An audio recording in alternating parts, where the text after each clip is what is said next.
দক্ষিণবঙ্গের কিছু জেলায় বর্তমানে তীব্র দাবদাহ এবং উচ্চ আর্দ্রতার কারণে গরম ও অস্বস্তির মাত্রা অনেক বেড়ে গিয়েছে। আবহাওয়াবিদদের মতে আগামী 2 দিন তাপমাত্রা প্রায় একই স্তরে থাকবে। উপকূলবর্তী এবং তার সংলগ্ন এলাকার আবহাওয়ায় জলীয় বাষ্পের পরিমাণ বেশি থাকার কারণে গরমের সঙ্গে সঙ্গে আর্দ্রতা বেশি থাকায় মানুষের মধ্যে অস্বস্তিকর পরিবেশ বিরাজ করবে। অন্যদিকে পশ্চিমবঙ্গের পশ্চিমাঞ্চল ও পশ্চিম জেলাগুলিতে মূলত শুষ্ক আবহাওয়া থাকায় গরম থাকলেও তুলনামূলক অল্প অস্বস্তি অনুভূত হবে। বর্তমানে দক্ষিণবঙ্গে মৌসুমি বায়ু প্রবেশের উপযুক্ত পরিবেশ নেই, এই কারণে আপাতত বর্ষার কোনো উল্লেখযোগ্য সম্ভাবনা দেখা যাচ্ছে না। আলিপুর আবহাওয়া দপ্তরের বিশেষজ্ঞরা জানিয়েছেন 12ই জুন পর্যন্ত দক্ষিণবঙ্গে বৃষ্টির সম্ভাবনা খুবই কম। তো আজ আমরা এক নজরে দেখে নেব পশ্চিমবঙ্গ এবং বাংলাদেশের কোথায় কীরকম আবহাওয়া থাকবে, কোথায় ভারী বৃষ্টির সম্ভাবনা রয়েছে, কোথায় তাপমাত্রা বাড়বে, কোথায় কম থাকবে এবং বঙ্গোপসাগরে আবারও নতুন কোনো দুর্যোগের সম্ভাবনা রয়েছে কিনা, আগামী কয়েকদিন বঙ্গোপসাগরের আবহাওয়া ঠিক কীরকম থাকতে পারে, A to Z আমরা লাইভে দেখে নেব। তাই আপনি যদি আমাদের চ্যানেলে নতুন হয়ে থাকেন তো চ্যানেলটিকে সাবস্ক্রাইব করে রাখতে ভুলবেন না। আর ভিডিওটি দেখে যদি একটু হলেও হেল্পফুল বলে মনে হয়ে থাকে তো ভিডিওটিতে একটি লাইক করে দেবেন। প্রথমে আমরা যদি মোটামুটি বৃহস্পতিবার সকাল, দুপুর এবং রাতের দিকটা দেখে নিই তো এখানে দেখতে পাচ্ছেন যে বৃহস্পতিবার সকালের দিকে যদি পশ্চিমবঙ্গের দক্ষিণবঙ্গের এলাকাগুলোর কথা বলি, মোটামুটি বেশিরভাগ এলাকায় কিন্তু পরিষ্কার দেখা যাচ্ছে সকালের দিকটা। এবং তার সঙ্গে সঙ্গে আমরা যদি দুপুরের দিকে শিফট হই তো মোটামুটি দুপুরের দিকে কিছু কিছু এলাকা আছে যেগুলোতে হালকা প্রভাব থাকতে পারে বৃষ্টির, খুব বেশি ভারী বৃষ্টির সম্ভাবনা নেই।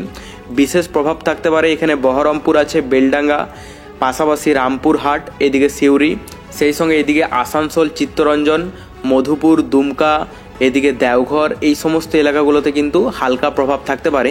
তো আমরা যদি বৃহস্পতিবার বিকেল এবং সন্ধ্যের দিকটা দেখে নিই তো এখান থেকে যা দেখা যাচ্ছে তাতে মোটামুটি দক্ষিণবঙ্গের অধিকাংশ এলাকায় একটা হালকা আভাস থাকতে পারে। সকালের দিকে সেই রকম সম্ভাবনা না থাকলেও বিকেল বা সন্ধ্যের দিকে বেশিরভাগ এলাকায় কিন্তু একটা হালকা আভাস থাকবে, কোথাও কোথাও 2-1 পশলা হালকা বৃষ্টি হতে পারে। এখানে দেখতে পাচ্ছেন যে দুর্গাপুর আছে, সোনামুখী, বাঁকুড়া, বিষ্ণুপুর, কতুলপুর, আরামবাগ, বর্ধমান, এদিকে চন্দ্রকোনা, এদিকে খাদড়া, পুরুলিয়া, এই সমস্ত এলাকাগুলোতে কিন্তু হালকা আভাস থাকবে বৃষ্টির। এবং সেই সঙ্গে আমরা যদি উপরের দিকে চলে আসি তো এখানে দেখতে পাচ্ছেন যে বহরমপুর, বেলডাঙ্গা, এগুলোতে সকালের দিকেও আভাস থাকবে, সেই সঙ্গে বিকেল এবং সন্ধ্যের দিকেও কিন্তু হালকা আভাস থাকতে পারে। তো মোটামুটি যা দেখা যাচ্ছে বিকেল সন্ধ্যের দিকে বেশিরভাগ এলাকায় কিন্তু একটা হালকা পরিমাণ বৃষ্টির সম্ভাবনা রয়েছে। এবং আমরা যদি সেই সঙ্গে উত্তরবঙ্গের কথায় চলে আসি, এখানে দেখতে পাচ্ছেন উত্তরবঙ্গের মধ্যেও কিন্তু একটা হালকা আভাস দেখা যাচ্ছে, তার মধ্যে শিলিগুড়ি আছে, এদিকে কার্শিয়ং আছে, এদিকে দার্জিলিংয়ে কিন্তু হালকা আভাস থাকবে।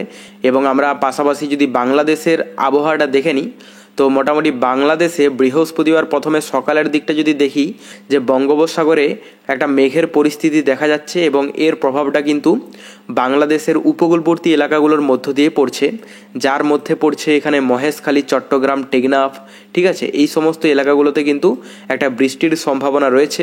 এবং তার পাশাপাশি আমরা যদি বাংলাদেশের ভিতরের এলাকাগুলোর কথা বলি, এখানে দেখতে পাচ্ছেন যে বৃহস্পতিবার সকালের দিকে যে সমস্ত এলাকাগুলোতে মোটামুটি পরিষ্কার আকাশ থাকবে তার মধ্যে এখানে কুমিল্লা আছে, ঢাকা, ফরিদপুর, নাগরপুর, এদিকে পাবনা, সেই সঙ্গে এখানে বগুড়া, এই সমস্ত এলাকাগুলোতে কিন্তু সম্পূর্ণ পরিষ্কার আকাশ দেখা যাচ্ছে। তবে সকালের দিকে একটু বেশি পরিমাণ বৃষ্টির প্রভাব থাকতে পারে কিশোরগঞ্জ, এদিকে ময়মনসিংহে, সিরাজগঞ্জ, সরিষাবাড়ি এবং পাশাপাশি এখানে আগরতলা আছে, এই সমস্ত এলাকাগুলোতে কিন্তু একটা বৃষ্টির পরিমাণ থাকবে। এখানে সিলেটেও কিন্তু হালকা বৃষ্টির সম্ভাবনা রয়েছে। যদি এখানে বলা যায় যে কিশোরগঞ্জে বৃষ্টির পরিমাণটা ঠিক কতটা থাকতে পারে, মোটামুটি 5 থেকে 6 মিমির মতো থাকতে পারে সকালের দিকে। এবং ময়মনসিংহে একটু বেশি থাকবে, 6 থেকে 7 মিমি। সেই সঙ্গে সরিষাবাড়িতে একটু কম, সিরাজগঞ্জেও কম থাকবে। তবে মোটামুটি ময়মনসিংহ, কিশোরগঞ্জ, ঠিক আছে, এই সমস্ত এলাকাগুলোতে বৃষ্টির পরিমাণ একটু বেশি থাকবে সকালের দিকটাতে। সেই সঙ্গে আমরা যদি দুপুরের দিকটায় চলে আসি, এখানে দেখতে পাচ্ছেন যে বাংলাদেশের উপকূলবর্তী এলাকাগুলোতে যেরকমভাবে সকালের দিকে প্রভাব থাকবে একইভাবে দুপুর এবং বিকেলের দিকেও প্রভাব থাকবে। তবে যদি আমি ভিতরের দিকটা দেখে নিই, ভিতরের দিকের মধ্যে এখানে কিছু কিছু এলাকা আছে যেগুলোতে হালকা আভাস থাকবে, খুব ভারী বৃষ্টির সম্ভাবনা দেখা যাচ্ছে না। এখানে দেখতে পাচ্ছেন যে সরিষাবাড়ি, ময়মনসিংহ, সিরাজগঞ্জ, কিশোরগঞ্জ, এগুলোতে হালকা পরিমাণ আভাস থাকতে পারে। সেই সঙ্গে আগরতলাতেও হালকা আভাস থাকবে। এদিকে তার সঙ্গে আমরা যদি নিচের দিকে চলে আসি, এখানে নিচের দিকের মধ্যে দেখতে পাচ্ছেন যে মঠবাড়িয়া, পিরোজগঞ্জ, খুলনা, ঠিক আছে, এখানে সাতক্ষীরা, শ্যামনগর, লালমোহন, কলাপাড়া, এদিকে মতিরহাট, ফরিদগঞ্জ, কুমিল্লা, এই সমস্ত এলাকাগুলোতে কিন্তু হালকা আভাস থাকবে দুপুর এবং বিকেলের দিকটাতে।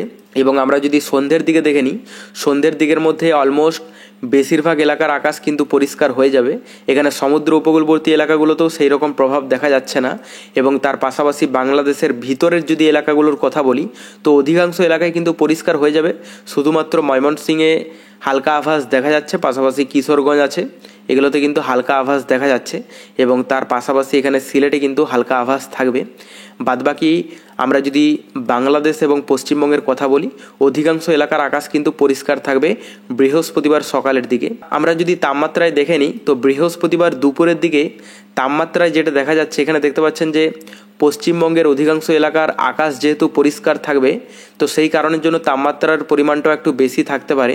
আমরা এখানে দেখতে পাচ্ছি যে মোটামুটি কলকাতায় 32 ডিগ্রির মধ্যে থাকবে, চন্দননগরে 31, এদিকে আরামবাগে 31, চন্দ্রকোনায় 32, কতুলপুরে 32, বিষ্ণুপুরে 33, বাঁকুড়ায় 34, সোনামুখী 33, দুর্গাপুরে 34, বর্ধমানে 34, শান্তিপুরে 31, কৃষ্ণনগরে 33, ঠিক আছে, চাকদহতে 31, নিচের দিকে কোলাঘাটে 30, তমলুকে 30, বালিচকে 30, খড়গপুরে 31, ঝাড়গ্রামে 32, চাকুলিয়ায় 32, ঠিক আছে। তো মোটামুটি এখান থেকে যা দেখা যাচ্ছে তাতে 30, 31, 32-এর মধ্যেই থাকবে দুপুরের দিকে তাপমাত্রা।